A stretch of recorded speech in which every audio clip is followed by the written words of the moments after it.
Welcome back, guys. It's the Reality Check with your girl, Davina 2.0. Before we even start, I want to apologize for the break in recordings. I know that it's been a while, but it has been a lot on my plate, and I had to get myself together, get the strength and the courage to come together to do this podcast for you. But today, I actually kept my promise, and I brought my friend Felicia on. So, Felicia, say hi to the fans. Hello, everyone. So, this podcast is going to be a little bit different. Today is going to be an interview style. And Felicia and I have not practiced. It's no prep. It's just natural. We're going to give it to you raw. We're going to ask her questions. She's going to ask them freely. So we're going to get started. So, Felicia, how long have you known me? Since 2013, when my daughter was born. So that's about, I don't know math. How many years is that? Oh my gosh, almost 8 years. That's almost 8 years. Almost a decade. So where did we first meet? Tell them, where did we first meet? Well, through my sister Jelda. Hey, Jelda. They were actually friends first. And my sister still think I stole Davina from her. A little shade there. No, girl, I still love you. But that's how it actually went down. Davina was always friendly and willing to speak to people and very open. And she invited me to game night. And that's how it all started. Infamous game night. Okay, so tell them a little bit about me before my stroke, pre-stroke. My personality, whatever you want to share with them pre-stroke. Pre-Davina, extremely lively. And it doesn't matter who you are, your race, your size. If she see you, she will greet you. She'll get to know you. She will invite you to all her parties. At my house. At her house. And I'll be like, what are these people doing here? I don't know this one. But she was just a loving soul and just assumed that everyone had the same soul as her. She was very welcoming and willing to do whatever. You know what I mean? And very loving and caring towards other people. That was Davina. So the next question is a loaded question. It's a couple I'm gonna say all three and then you can answer them. So did you listen to all the podcasts? Can you fill in some gaps or make any corrections if there's any that need to be made? And tell us your version of events from that day, August 3rd, the day of my stroke. I heard a few of the podcasts and the stories that you already were telling your fans. If you're watching, you're a fan, okay? And you care, you really want to know what's actually happening. And the story does make sense, but the gaps are from the people that was actually around, and I'm one of them, and I will help fill that gap in today. So break down the version of events on August 3rd, 2019, and I try not to cry. That particular day, my husband and I were packing and getting ready because we were moving to our new place. So there were boxes absolutely everywhere. And I received a text that morning, and Davina was like, let's work out. And guys, my God, her workout is 5 times or 6 times a week. When I received that text, I was like, golly, we worked out yesterday. And I'm like, I don't think I'm going to go. And my husband was like, come on, man, it's Davina. Just go. I'm like, there's boxes everywhere. But he was like, it's Davina. And I put clothes on and I was like mix-max, like it didn't flow. And I thought I was going to go in and out of the gym. And when I arrived to this particular facility that we work out, the coach or the person that... The trainer. You call him the trainer. The trainer was telling me that she had a headache. And she was in the back. So I went to the back and she was saying she had a headache. She doesn't feel well. And I'm like, okay, this is just a headache. I think she'll be fine. And then she asked me for some water. All right, let me give Davina some water. But when I gave her water, she was actually spitting the water out instead of drinking the water. And I was a little confused because I wasn't familiar with the steps of a stroke.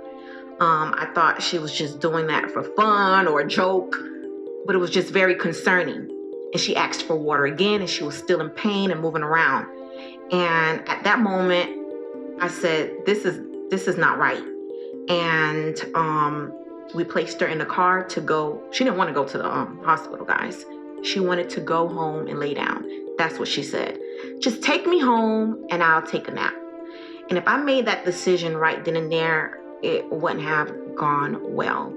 So the trainer placed her in the car. And when I was about to pull off, her mom wanted to speak to me and say, bring my daughter to me. And I wanted to be defiant at that moment and just take her to the hospital, but I did it. But her mom is extremely intelligent. She had an ambulance already on the way. And when she was in the car with me, things just start rapidly changing. Like she started peeing on herself and she didn't know what was wrong. She was in pain. And the thing is about this particular situation is Davina was still trying to stay calm, and she was thinking about things that she needed to do that particular day. She wasn't thinking about her life at that moment, and she wasn't curious about what is really going on. Her mind frame was, I have a wedding to host that day. I have to take my daughter to get the things that she needs for the wedding that day. At that moment, I don't know if she really knew something was really, really wrong, but at that moment, she was focused on what do I need to do that day instead of saving herself at that moment. So when we arrived at her mom's house, she couldn't walk, and we placed her on the couch, and her face started shifting, and the ambulance already came, and they were questioning what was going on, and they said she's having a stroke. They placed her in the ambulance, and we brought her to North Shore. And once we heard the name North Shore, if you live around here in South Florida, that is not a place you will want to go for any emergency. But one thing that caught my attention throughout this whole situation, and I knew that God had a bigger purpose for her, was we were going to North Shore. But when we pulled up to North Shore, there was a doctor that arrived from Hialeah Hospital, and they just opened a brand new stroke department that particular week. And that was shocking to me. And while they were bringing her in, I believe they needed to do an emergency surgery. And while she was going in, she was worrying about other people, like, hey, where's Fee? Where's this? And when she got in, her family arrived, her mom, her stepfather, a couple of friends arrived, and we were just waiting. No one didn't know what was going to happen next. And at that moment, no one lost hope. We were just confused, shocked. So when things happen like that, it happens rapidly. That's when you lose control. When we lose control, we don't make the decisions of what really is going to happen next. So we're all in a waiting room, just waiting. And at that moment, we tried to avoid her daughter from knowing what's going on. I was the one to pick her up and pick up the things for the wedding. And her daughter didn't have no clue what was going on. But by me picking her up, she figured it out. She figured something is not right. She didn't know yet. She just felt like something wasn't wrong. Why are you here? That's what it was. Where's my mama? Where's my mom and why are you here? Always come through. Yeah. I'm like, she didn't want to say that. She didn't want to be rude at that moment because her daughter is extremely well-mannered, fabulous, a diva, all in one, and extremely intelligent. So when she was in the car, she was texting her father without me knowing. And I believe Anthony. Yeah, my cousin. Yes, he was in the, I think, was he in the car with me? Or I met up with him. And he had the hospital sticker on. And from right then on, her eyes started getting watery because she knew something was wrong and none of it made sense. And after all of this, it was hospital visits and things of that nature. And it was a particular time that, when you think you're strong until you become placed in a situation you have no control of. It was one time I actually visit Davina, and it was a group of people talking, the friends and families, and I couldn't even talk. I just walked to the car and I cried and I prayed, and I was like, it was like a one-on-one talk to God, like, listen here, like, can you do this for me? Like a request. You know, people have them 3 wishes. At that moment, it was just only rich, one. I want Davina to live, and I want to be rich. I'm just joking. And at that moment, it was just that one thing. At that moment, I want my friend to come out alive and well. And this situation that happened to her taught me a lot. It actually changed me as an individual. Jumping ahead. I'm sorry. It's just okay. All right, wait, so let's go back. Retrospectively, when you think about that day, what made you work out that day? Because technically, like you said in your story, you weren't going to work out. My husband, Snyder. Thanks, Snyder. It had to be, because I was like, I don't have any clothes. I had to go through boxes. And he was like, it's Davina. You need to go. So everything that happened, that time frame was just aligned that I needed to be there. Because when strokes occur, you don't have a lot of time. And one thing that the doctor told me was, if it was 30 more minutes, she wouldn't survive. 30 more minutes left. My next question.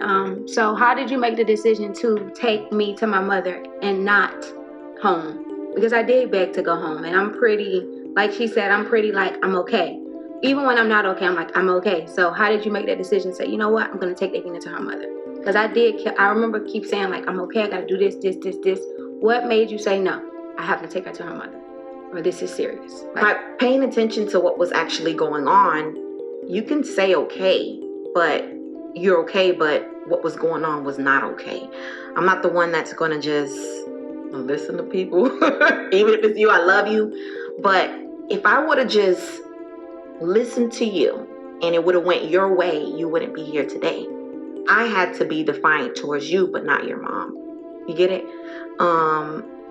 And knowing that your mom is extremely intelligent and on point, and she's familiar with the medical field, I just brought, and how she said it, bring my daughter to me, it just made sense. And we weren't that far from your mother's house. So to be honest, if we were further, I wouldn't listen to both of you guys, because it was like, something is wrong and we need help now. Do you understand? It's not that I didn't respect your mom or yourself. It was a decision to save your life. And I knew something was shutting down. You weren't yourself, because I was in the car myself with you. All right, if I listen to Davina, what's going to happen? If I listen to the mom, what's going to happen? All right. That's how I was just thinking. And it was like, I was extremely nervous because I had to think really quick. All right, we're close by. Okay, I think I can make it. And that's what it was. If I was a little further, you would have been at Memorial Hospital. I would have been dead, but God has a plan. You answered the next question, was how did you feel? How did you feel while everything was going on and what was going on in your brain? But you said you were nervous. I was nervous, scared. I didn't know what was going on. And to be honest, if something would have went left based on the decision that I made, I would have felt guilty at that moment, because it would have been like, it's my fault. Do you understand? It's my fault. Time is of the essence when situations like that happen. Always. So wrapping up that day, what's one word that can be used to describe me? You can do pre-stroke and you can do post-stroke, but we can focus on pre-stroke. Pre-stroke, social butterfly, you already know that. And right now, warrior. I'm trying not to cry, because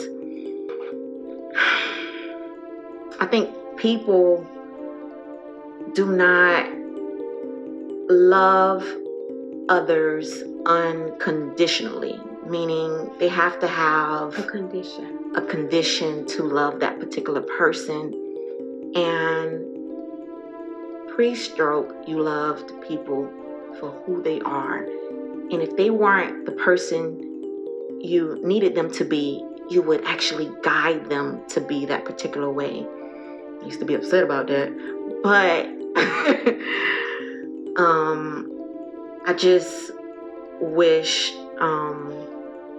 that more people was like you. Now, you today, you're a warrior because you fought for your life like no other. I know someone that had a stroke the same week as you, and he is not walking. He is not the same. And he did not fight as hard as you. I don't know if he didn't have a why, and I know your why was your family, your daughter. I don't know why he didn't push. And I want to give a shout out to DAVINA'S family. Oh my God. I'm talking about people that made a schedule for her. People that sacrificed their time, their money, just everything to just make sure her that Davina was okay. You don't really find out. I'm not saying families are perfect, but my God, if you guys would have seen it with your own two eyes, you'd be like probably trying to swap out your family. I'll swap mine out right now for hers. And the Davina today is a warrior, and I think she'll continue to be a warrior based on what happened to her.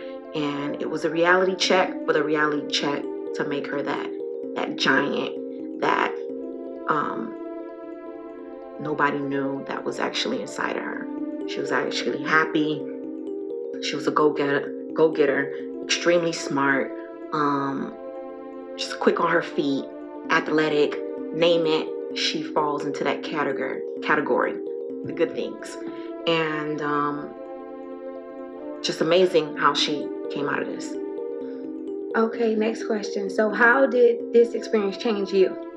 Because one thing I can say, even though I told you guys this before, it was my reality check, but honestly, it was everyone's reality check. I can speak to anyone who knows me, and they literally was like, what? It happened to you? And they learned something from it. So, to the viewers, how did it change you? Because you watched it, you were there firsthand. For me, just to live. And you really don't have control of what's going to happen to you. That's one thing. Another thing I learned is to not give yourself to people that would not, how can I put it, that wouldn't do the same for you. You have to not stretch yourself thin just to prove that I am this. The people that love you know who you are, and that is it. And I just learned a lot from it. I learned to just choose who my friends are and who are not, and place people in different categories: acquaintance, people, co-workers, best friends, people who I need to speak to, those who I could just say hi to. Because when things go down and things start crashing in, you would actually see who is for you. And I've seen it all through the situation. I learned everything she learned. But last question. Can you tell them some differences between me pre-stroke and me post-stroke? Because obviously I'm different. So what are some differences that you see? It doesn't have to be like physical things, but just in general. The pre-stroke is, I'm down for whatever. Let's have fun. Let's travel. Let's party. Let's have game night. And extremely confident, extremely, just nothing would get in your way. Even if you had a doubt in your mind, it wouldn't show through your actions, and you weren't transparent in that point. Davina now is transparent. You like it, you don't. And it's the healthier version, is creating boundaries, is who I see today. If I can't do it, it's going to be a strong no, but I love you anyway. And it's nothing wrong with that. And I think people get confused if you're my friend, I have to do everything that you are telling me to do. That's not friendship. That's goddamn slavery. It's okay to say, and we could be slaves and and don't even know it. It doesn't have to be the shackles on your feet picking cotton. It could be slavery of just wanting to be this person that the world loves. And the world can love you just for who you are, and those who don't will vanish away. They ain't need to be around anyway. And that's what it is today. The healthier version of Davina. I like Davina 2.0. Okay. Okay, last but not least, we're going to do my fan questions. Some of them are a little bit repetitive, but I'm going to answer them anyway, because if I don't, I'm going to get like a DM that says you didn't answer my question. I'm not going to say any names, but you know who you are. So the first question is, how did you overcome depression? Honestly, and this is me being transparent, it's a day-to-day process. Half of the reason why you got this break in my seasons is because of depression. Like, it's something that you deal with every day. I can't tell you that I'm cured and I'm great.